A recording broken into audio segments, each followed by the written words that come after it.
കുയിൽ ഉണർത്തുകയുണ്ട് കഴുതേ. വിവരമില്ലാത്തവളെ. ഇനി പൂജയുടെയും കൊട്ടിന്റെ ഇടയിൽ നിന്റെ ഇടപെടലൊന്നും വേണ്ടട്ടോ. അതൊക്കെ വീട്ടിൽ ചെന്നിട്ട് മതി. ഭഗവതി പറയണു, ഞാൻ കൊട്ടണു. ഭഗവതി അല്ല, ഗന്ധർവ പൂജ അവിടെ നടക്കണേ. വാദ്യാരായം കുടിച്ച് കൊട്ടുമ്പളേ അങ്ങനെ പലതും തോന്നും. ഞാൻ കുടിച്ചാൽ നിനക്കെന്താടി? ഭഗവതി പറയണു, ഞാൻ കുടിക്കണു. ഇപ്പൊ തന്നെ രണ്ടാളും കൂടി. പിന്നല്ലാണ്ട് നാക്കല് നാലെണ്ണം കൂടി വേണം. ഈ കോണശീല പോലത്തെ സാധനമല്ല, ഇത്തിരി വലുതേ വലുത്.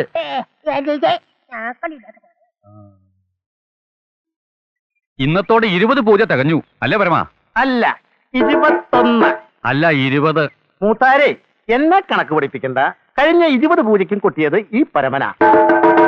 എന്താ ആയില്ലേ ഇതുവരെ? നിങ്ങൾ ഇവിടെ ഇങ്ങനെ ഇരുന്ന് വർത്തമാനം പറഞ്ഞിരുന്നാൽ എങ്ങനെയാ ശേഖര? ഇവിടെയൊക്കെ റെഡിയായി എടുത്തി. ആ, എന്റെ ഗന്ധർവന്മാരെ, അമ്മുവിന്റെ എല്ലാ അസുഖവും ഭേദാക്കി തരണേ. ഗന്ധർവന്മാര് പ്രസാദിച്ചിരിക്കണു തമ്പുരാട്ടി. ധൈര്യമായിട്ട് ഇരുന്നോളൂ. അമ്മുക്കുട്ടിയെ വിളിക്കുക. അതിന് ആ കുട്ടി എവിടെ? നിങ്ങൾ പത്രക്കാർക്ക് വേണമല്ലോ ഇതൊക്കെ വിവാദം ഉണ്ടാക്കാൻ. മനുഷ്യന് ഗുണമുള്ള നല്ല കാര്യങ്ങൾ എഴുതാൻ സ്ഥലവും നേരവും അല്ലേ? മിനിസ്റ്റർക്കുള്ള ഫയലിൽ IAS കാരൻ കാർട്ടൂൺ വരച്ച് വിവാദാക്ക്.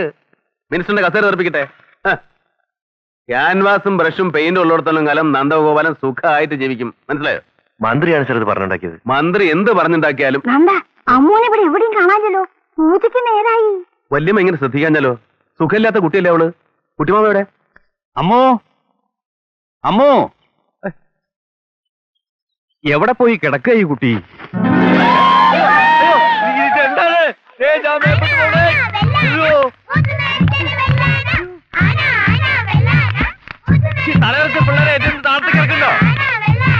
താഴെ ചെറുക്കാൻ രാജ്ഞി കൽപ്പിക്കണം. ഏറ്റവും വലിയ മൃഗം രാജ്ഞിക്കുള്ളതാ. നമ്മുടെ വലയില് ഒരു മൃഗം വീണു. ഏത് മൃഗം മിന്നു? അമ്മോ,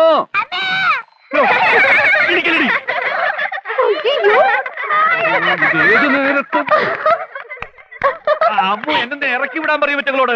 കുട്ടിയമ്മ എന്തിനാ ഇപ്പൊ ഇതിന്റെ ഇടയ്ക്ക് വന്നത്? ഞാൻ ഇതിന്റെ ഇടയ്ക്ക് വന്നല്ല, ഇത് എന്റെ ഇടയ്ക്ക് വന്നതാണ്. ചുമരേടി, ഞാൻ വെള്ളച്ചിന് ആട്ടുംകുട്ടിയെ പിടിക്കാൻ ഒരു സൂത്രം ഉണ്ടാക്കിയതല്ലേ. ഇങ്ങനെ ആട്ടുകുട്ടിയെ പിടിക്കുക? വെറുതെ ഒരു തമാശക്ക്. എന്നോടാണ് തമാശ കാണിക്കണേ. ഇറക്കി വിടാൻ.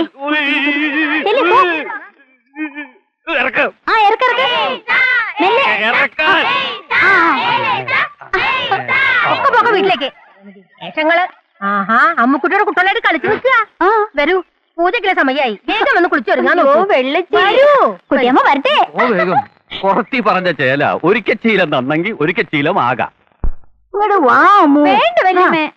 വേഗാട്ടെ. എന്നാ വല്യമ്മ ഇവിടെ നിക്കണം. എനിക്ക് പേടിയാ. കുളിക്കാൻ എന്താ പേടിക്കാൻ? പേടിയാ. ഇവിടെ നിക്കണം. നിക്കാം. വല്യമ്മ ഇവിടെ നിക്കണുണ്ടെന്ന് എനിക്കെങ്ങനെ അറിയാം? എന്തേലും ഒരു ഒച്ച ഉണ്ടാക്കോ? ഞാൻ ഇവിടെ നിക്കണുണ്ടാ കുട്ടി. വല്യമ്മ ഒരു പാട്ട് പാടണം.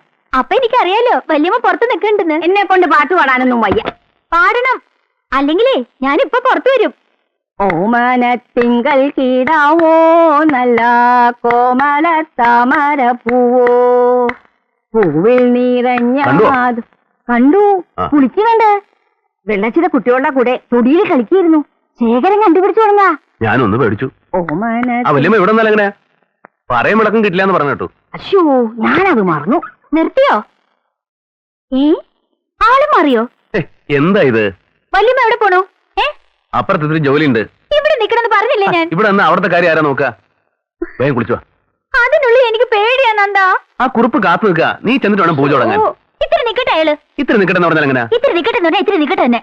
അയാളുടെ ഒരു പൂജയും മന്ത്രവും കോമാളി ഒക്കെ എന്റെ മോക്ക് വേണ്ടിയല്ലേ? മോക്ക് വേണ്ടി അത്രേ.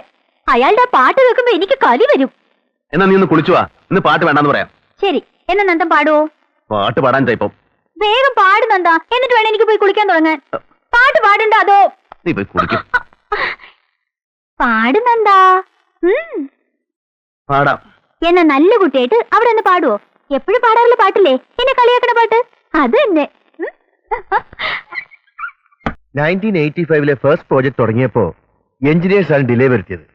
One thing I want to make clear in the beginning. I want this project commissioned latest by January. എന്തെങ്കിലും പ്രശ്നങ്ങൾ ഉണ്ടെങ്കിൽ പറയാം. ഇപ്പോ now. ഏത് മാഷാണെങ്കിൽ എനിക്ക് എന്താടോ പോകാൻ പറ്റില്ല എന്ന് പറഞ്ഞ കോൺഫറൻസ് നടക്കാന്ന് പറഞ്ഞില്ലേ?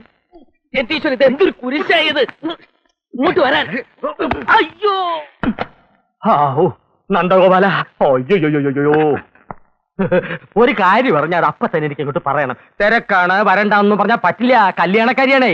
അതെ, ഈ ആടെ അച്ഛനാ എനിക്ക് മാസ്റ്ററുടെ ജോലി മേടിച്ചു തന്നത്. ആ ഒരു കടപ്പാട് എനിക്കുണ്ട്. അല്ലാതെ ദല്ലാൽ കമ്മീഷൻ മോച്ചിട്ടൊന്നുമല്ല. എന്ത് കാര്യം ഉണ്ടെങ്കിലും ഇപ്പൊ പറയാൻ പറ്റില്ല, പിന്നെ പറയാം. പിന്നെ പറയാം. ഇത് എത്രാമത്തെ പ്രാവശ്യം ഞാൻ പറഞ്ഞത്? ഇതെന്താ എന്റെ കല്യാണ കാര്യമാണോ? നന്ദന്റെ പെങ്ങടെ കല്യാണ കാര്യമല്ലേ? ഇതെന്തൊരു കഷ്ടം. അയ്യോ. ആലോചനകൾ പലതും വന്നു അവൾക്ക്. എല്ലാവർക്കും സ്വത്തും പണം എത്ര ഉണ്ടെന്നാ നോട്ടം. ഈ വീട് ആർക്കുള്ളതാണ്, എത്ര പവന്റെ പണ്ടുണ്ടാവും, അങ്ങനെയുള്ള ഒരു സ്ഥലത്തേക്ക് എന്റെ പെങ്ങളെ പറഞ്ഞയക്കാനെങ്കിൽ തൽക്കാലം ഉദ്ദേശമില്ല. അതെനിക്ക് നല്ല നിശ്ചയമുണ്ട്. പക്ഷേ ഇത് അങ്ങനെയുള്ള ആളല്ല നന്ദഗോപാല. പന്നിയുടെ രാഘവ മാഷ് എനിക്ക് വേണ്ടപ്പെട്ട ഒരാളാ. പരമസാത്വികൻ. താണിശ്ശേരി സ്കൂളിൽ ഹെഡ്മാഷായിരുന്നു. ഇക്കൊല്ലം റിട്ടയർ ചെയ്തു. റിട്ടയർ ചെയ്ത കിഴവന്മാരെ കൊണ്ടാണോ കല്യാണം ആലോചിക്കണത്? എന്താ പൂച്ച? ഞാൻ എന്താ തന്നെ പോലെ വിട്ടിയാണോ ദമയന്തി ശേഖര? അതെ, മാഷയുടെ മകൻ MA കാരന്. തൽക്കാലം ഒരു ചെറിയ പാരലൽ കോളേജിലാണ് ജോലി. വേറൊരു പ്രൈവറ്റ് കോളേജിൽ പറഞ്ഞു വെച്ചിട്ടുണ്ട്. 4 മാസത്തിനുള്ളിൽ കിട്ടും. ജോലിയല്ല പ്രധാനം, പയ്യന്റെ സ്വഭാവം, വിദ്യാഭ്യാസം. മറ്റൊരു അട്രാക്ഷൻ കൂടിയുണ്ട്. പയ്യനൊരു ചേച്ചിയുണ്ട്, സുന്ദരി, നല്ല വിദ്യാഭ്യാസമുള്ള കുട്ടി. നന്ദന് തിരിച്ചു ആലോചിക്കാം. എന്റെ കാര്യം അവിടെ നിൽക്കട്ടെ. നിന്നോട്ടെ, എന്നാലും പയ്യനൊന്ന് കാണാലോ. അതിപ്പോ വെറുതെ ഒരാളെ ചെന്ന് കാണുന്ന വെച്ചാ വെറുതെ കണ്ടാ മതി, കല്യാണം വെച്ചിട്ട് കാണണ്ട. ഈ മാറ്റക്കല്യാണം എന്നൊക്കെ വെച്ചാ കുഴപ്പം പിടിച്ച ഏർപ്പാടല്ലേ എന്റെ പൂച്ചേ?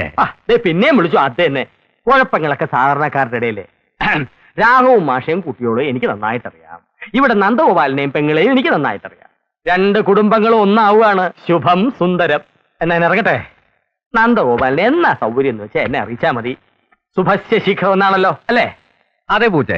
അയ്യോ. കരിമ്പൂച്ചയെ കൊന്നു തിന്നാലേ ശക്തി ഉണ്ടാവുമെന്ന് പറഞ്ഞിട്ടത്രേ മാഷ് ഒരു ദിവസം പൂച്ചയെ കറിയിച്ച് തിന്നാൻ നോക്കിയത്. അന്ന് മുതലാ സ്വാമി മാഷക്ക് പൂച്ച മാഷ് എന്ന് പേര് വീണത്. പൂച്ച മാഷയെ തിന്നാ ശക്തി ഉണ്ടാവും അമ്മേച്ചിയെ. മാഷ് എന്താ വല്യമ്മ തരാൻ പറഞ്ഞതാ. എന്താണ്? ഇടിച്ചക്ക. ഇടിച്ചയ്ക്ക് എന്താണ് ഒരു ഇളക്കം?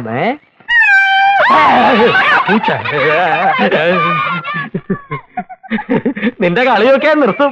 10 പിള്ളേരെ വരച്ചവരെ നിർത്തണം. മാഷ നിന്നെ കെട്ടാൻ പോണേ. നിന്നെയൊക്കെ വരച്ചവരെയും നിർത്തിയില്ലെങ്കിലും അടക്കിയിരുത്താൻ എനിക്കറിയാം. എഴുത്. വേദനയുടെയും വിശപ്പിന്റെയും കണ്ണീരിന്റെയും കഥകൾ നർമ്മത്തിന്റെ ആവരണമിട്ട് എഴുതിയ ആളാണ് ബഷീർ. അദ്ദേഹത്തിന്റെ പാത്തുമ്മയുടെ ആട് പോണു. അത് ആടല്ലേ സാറേ, പ്രിൻസിപ്പളാ. സാറേ, പ്രിൻസിപ്പൽ സാറേ. അതെന്താ വെച്ചാല് ഞാൻ പറഞ്ഞു. ഹലോ സാറേ, എന്താ കളം ചവിട്ടി കളിക്കാണോ? ഒരു കാര്യം പറഞ്ഞോട്ടെ, ഇന്നലെ സാർ എന്ത് പണിയാ കാണിച്ചേ? 2 മണിക്കൂറാണ് ഞാൻ അവിടെ വെയിറ്റ് ചെയ്തത്. വേണു എന്തിനാ എന്നെ കാത്തുന്നത്? എന്റെ സാറെ, ഹോട്ടലിലെ പറ്റി തീർക്കണം. പിന്നെ ഈ ലൈബ്രറിയിലെ മെമ്പർഷിപ്പ് ഫീ പുതുക്കണം. ശമ്പളം ഇന്നലെ തരാന്ന് വാക്ക് പറഞ്ഞില്ലേ മാഷ്? അതെ, ഇല്ലിക്കുന്ന് വരെ ഒന്ന് പോയി വേണം. ഇല്ലിക്കുന്നത്തും ആലമ്പാടത്തും നമ്മുടെ പാർട്ടി ഒന്നുകൂടി സ്ട്രോങ് ആവണം. നമ്മുടെ പാർട്ടിയോ? മാഷെ, ഒന്നുകിൽ പാർട്ടി അല്ലെങ്കിൽ പാരല കോളേജ്. ഈ കാശ് വെക്കുമ്പോഴുള്ള തപ്പിത്തടയുണ്ടല്ലോ, അത് ഞാൻ തരാവുന്നേ. കാശെടുക്ക്. അയ്യോ, എന്താ ഇരിക്കൽ പറക്കോ ബീഡി. ബാക്കി ഒളിപ്പിച്ചു. എനിക്ക് വേണം. എന്റെ മാഷെ, ഇത് വെറും പഞ്ഞത്തരാണ്. ക്ലാസ്സിലേക്കല്ലേ മാഷെ, ഇത് വഞ്ചനയാണ്, ചൂഷണമാണ്. വർഗസമരം നടത്തുന്ന പാർട്ടിയുടെ പ്രതീകമാണത്രേ. ഒരു കാര്യം നമ്മളൊക്കെ കാശ് തന്നില്ലെങ്കിൽ കിട്ടല്ലോ, ഈ താടി മുഴുവൻ അടിച്ച് കഷണ്ടി തലയിൽ വെക്കും.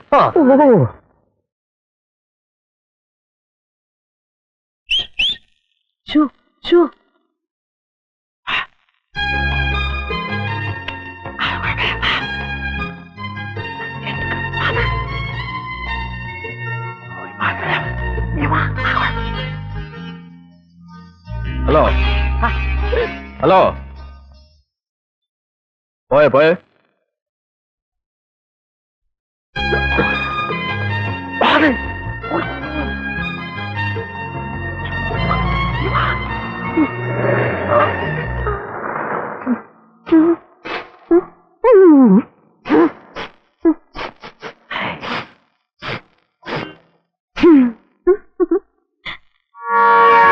പറഞ്ഞ സമയത്ത് ഇറങ്ങണം. എനിക്ക് വയ്യ വാച്ച്മാന്റെ വൃത്തിയുടെ മോങ്ങാണ്. കുട്ടികളെ പഠിപ്പിക്കുന്ന പോലെ ലാബിലെ പണിയെന്നാ വിചാരിച്ചത്.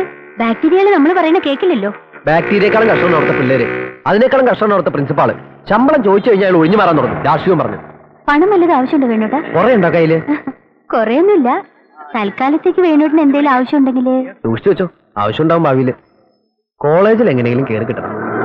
എന്നിട്ട് ഞാനും ഗൗരവടുത്തി അച്ഛനെ കൂടി നിന്റെ വീട്ടിലേക്ക് ഒരു ദിവസം വരും. അവരൊക്കെ ഇടയ്ക്കിടയ്ക്ക് വരാറുണ്ടല്ലോ, പിന്നെന്താ? അതല്ല, ഇതൊരു സ്പെഷ്യൽ ഒക്കേഷൻ.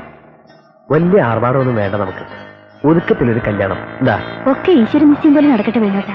അതെ, ഇക്കാര്യത്തിൽ എന്റെ ഈശ്വരൻ ഞാനാ. അതിനിടയിൽ ഗൗരിയടത്തേക്ക് കൂടി ഒരാൾ ഒത്തു വന്നാ വരും. വേണോ ആ ഇന്നത്തെ അംഗം തീർന്ന വേണോപാല ഉവ്വ് സാർ. വീട്ടിലേക്കല്ലേ അതെ. കാറി കയറൂ കൊണ്ടുവിടാം. വേണ്ട, ആ. ഞാൻ നടന്നോളാം. ആ. കാർ ഒന്നും ഉണ്ടാവില്ലല്ലോ. പിന്നെ പോണ വഴി കുറച്ച് പരിചയക്കാരെ കാണാനുണ്ട്. കയറൂന്ന് ഒരാളെ പരിചയപ്പെടാം. അയ്യോ വേണ്ട, ഇപ്പൊ തന്നെ പരിചയക്കാര് കുറച്ച് അധികം എനിക്ക്. പോട്ടെ സാർ. അല്ല നിൽക്കൂ ഒരു നിമിഷം. ഹലോ നമസ്കാരം സാർ. നമസ്കാരം. മലയാളമാണോ പഠിപ്പിക്കുന്നത്? അതെ. മലയാളത്തിനോടുള്ള ഇഷ്ടം കൊണ്ടാണോ അതോ? എഞ്ചിനീയർ ഡോക്ടർ ആവാനുള്ള ആഗ്രഹം മുമ്പില്ലായിരുന്നു. ഹിസ്റ്ററി എടുക്കാൻ അച്ഛൻ പറഞ്ഞു. പക്ഷേ ഇന്ത്യക്ക് എവിടെ സാർ ചരിത്രം? ചരിത്ര വ്യാഖ്യാനങ്ങളല്ലേ നമുക്കുള്ളൂ. അപ്പോ നമ്മൾ ഈ എഴുതി വെച്ചിരിക്കുന്നൊക്കെയോ? എനിക്ക് അതിലൊന്നും വിശ്വാസമില്ല. ഇങ്ങനെ ആള് പറഞ്ഞു കേൾക്കണം അതേറ്റാ. ഞങ്ങൾ ഫ്രണ്ട്സ് തമ്മിൽ ഡിസ്കസ് ചെയ്യാറുള്ളതൊക്കെ മലയാളം ആകുമ്പോൾ വൃത്തവും വ്യാകരണവും കഴിഞ്ഞാൽ ഫിക്ഷനിലേക്ക് കിടക്കാം. അത് മനോരാജ്യമാണ്. മനോരാജ്യത്തിൽ എന്തിനാ സാർ അർത്ഥരാജ്യം? ഈ പാരലൽ കോളേജിലൊക്കെ ശമ്പളമൊക്കെ ശരിക്കും കിട്ടുമോ? ഇല്ല, കുറെ ഒച്ച വെച്ചാൽ കുറച്ച് കിട്ടും. പിന്നെ തൽക്കാലം ജീവിക്കാൻ അത് മതിയല്ലോ. തൽക്കാലം സിഗരറ്റിന് മറ്റുള്ള കാശ് ഇവിടെ നിന്ന് കിട്ടും അല്ലേ? പുകവലി തുടങ്ങിയിട്ടില്ല ഞാൻ. തുടങ്ങുവോ? എന്ന് വെച്ചാ ഒരു കാര്യത്തിലും ഞാനൊരു ഫണ്ടമെന്റലിസ്റ്റ് അല്ല. പോട്ടെ പോട്ടെ സാറേ. സാർ ആരാന്ന് മനസ്സിലായോ? പിന്നെ നന്ദോപാല സാറ്. സാറിന്റെ ആർട്ടിക്കിൾസ് ഒക്കെ ഞാൻ റെഗുലർ ആയിട്ട് വായിക്കാറുണ്ട്. ബൈ. I M impressed. ഇത് നമുക്ക് ആലോചിക്കാം.